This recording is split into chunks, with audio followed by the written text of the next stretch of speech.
Assalamualaikum dan salam sejahtera saya ucapkan kepada pensyarah kami, Dr. Piso dan juga semua penonton yang dikasihi sekalian. Nama saya Chua.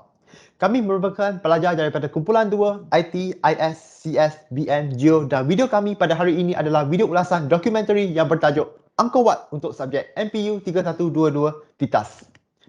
Seperti apa yang ditunjukkan pada slide ini, kumpulan kami terdiri daripada 6 orang ahli kumpulan dan kami semua merupakan pelajar sains komputer dari Universiti Teknologi Petronas di Perak.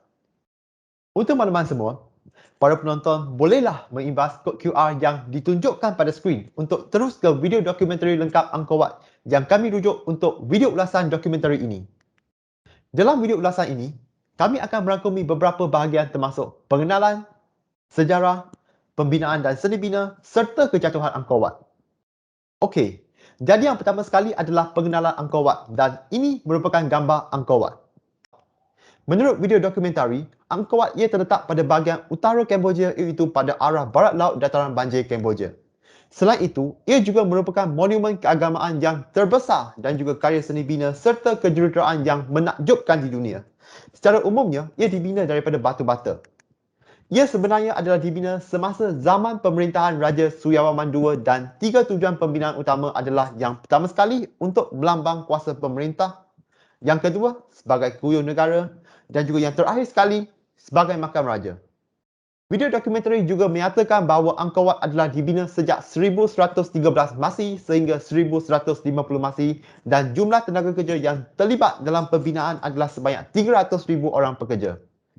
Seterusnya, Angkor Wat ditemui semula oleh seorang naturalis Perancis yang bernama Henry Mohot pada tahun 1860. Itu saja daripada saya dan saya akan serahkan kepada rakan saya, Nigel. Salam sejahtera semua. Sekarang mari kita renungi sejarah Angkor Wat. Untuk mengetahui sejarah Angkor Wat, kita perlu memahami dulu pembentukan pusat Khmer.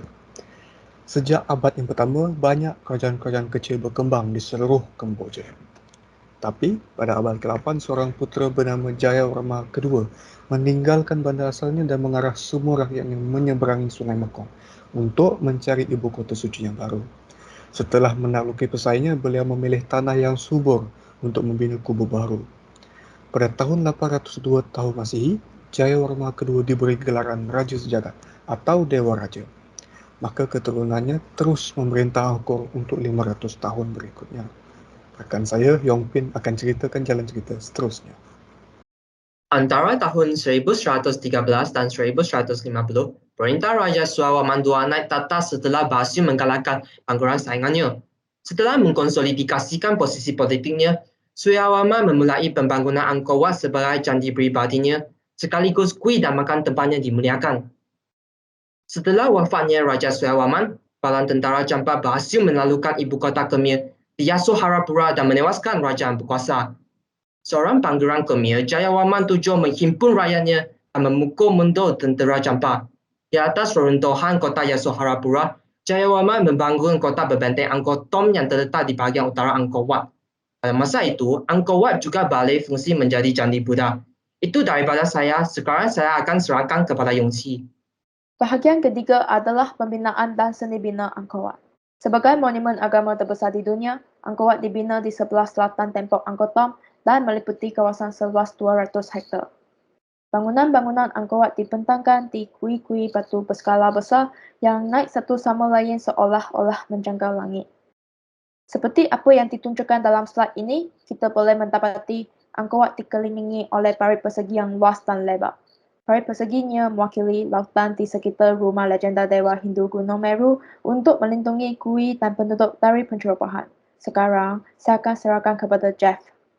Seterusnya, seni bina Angkor Wat ini dipengaruhi oleh agama Hindu dan budaya tempatan. Menara yang sedang ditunjukkan sekarang dibinakan 100 tahun sebelum Katedral Chartres di Perancis. Menara ini mencerminkan kepercayaan Hindu kerana ia dibina menghadap ke barat untuk mewakili rumah mitos Tuhan Hindu. Di samping itu, kuil Angkor Wat mempunyai koridor yang diukir dengan lega yang terpanjang di dunia. Seni bina dan ukiran kuil ini berasal dari abad ke-9 hingga abad ke-10. Ukuran-ukuran pada koridor termasuklah kisah dongeng dari mitologi India seperti unicorn, griffin, naga dan juga pejuang. Seterusnya, dinding monumen kuil yang luas juga dikelilingi oleh ukiran yang rumit. Selain daripada mitologi India, dinding kuil juga diukir dengan batu surat.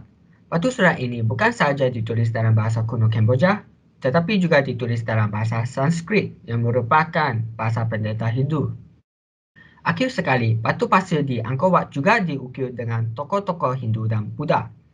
Sebenarnya, pembinaan yang tepat seperti di Angkor Wat adalah amat sukar walaupun dengan teknologi moden sekarang. Oleh itu, pakar sejarawan meramalkan bahawa penduduk Angkor Wat pernah menggunakan teknologi yang luar biasa dalam pembinaan tersebut. Itu sahaja daripada saya. Sekarang, Hari akan membentangkan kejatuhan Angkor Wat. Kini kita akan melihat pada kejatuhan Angkor Wat. Beberapa faktor dapat kita ketengahkan apabila kita melihat pada kejatuhan Angkor Wat. Faktor yang pertama adalah kehausan sumber pembangunan extravaganza. Apabila sumber pembinaan telah dieksploitasikan secara besar-besaran pada awal pembinaan Angkor Wat, ini menyebabkan kehausan ekologi kemudiannya. Bukan itu sahaja, penukaran kepada aliran Buddha Theravada juga menjadi faktor utama kejatuhan Angkor Wat. Pertukaran pemerintahan Hindu ke Buddha telah menyebabkan perselisihan faham antara rakyat di Angkor Wat yang kemudiannya menjejaskan hak politik. Faktor ketiga adalah kegagalan sistem hidrolik. Ketidakcekapan penyelenggaraan sistem pengairan dan peparitan menyebabkan kejatuhan sektor pertanian dan sumber makanan rakyat Angkor Wat. Seterusnya, perang dengan Siam. Fokus mempertahankan Angkor Wat menyebabkan perkampungan di sekitar Angkor Wat hancur dan tidak dapat dibangunkan semula. Faktor terakhir adalah perubahan corak perdagangan antarabangsa. Lokasi Angkor Wat yang terpencil menjadi faktor utama kepada Khmer untuk berhijrah. Sekian, itu sahaja daripada kami. Terima kasih.